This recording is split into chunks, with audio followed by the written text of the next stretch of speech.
Ali ibn Sino. برای چی طب علملاری گفتن ایستگینی؟ اون کس حق حقوق ندارد و روز بگفتم من. برای اون که ازبک خودش وجود نداشت تا دوره ریالیته ملت ازبک حتی اون کس نمیشناخت چی بود وای این نادرسته.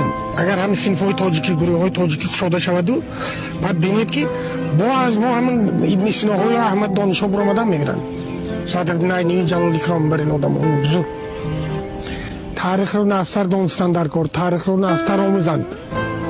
اگر ادبیات ازبک از عصر 15 از علی شیر نوایی صرف شدگی باشد اگر ادبیات ما در عصر نو از ابو عبدالله رودکی صرف شدگی بود در بخارا و یکان کس حق ندارد ملتش ویران کردن بود. ما هزار سالها وجود داشتیم حتی در زمانهای زرتشتیان در زمان سامانیان همه علم معرفت همیشه به زبان تاجیکی زبان فارسی بود.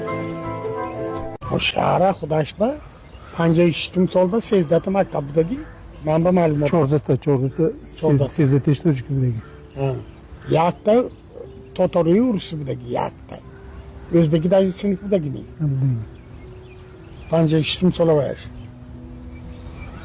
خیلی نکن وای گذشته اینا گفته هم میگذاریم برای الله گفته میشد نه ناترس من گفته میتونم چون کنی وای تاجیک ها کچیده رفتم یکون جایی همه من گفتنی بودم که وقتی همین سامانیان با مثلا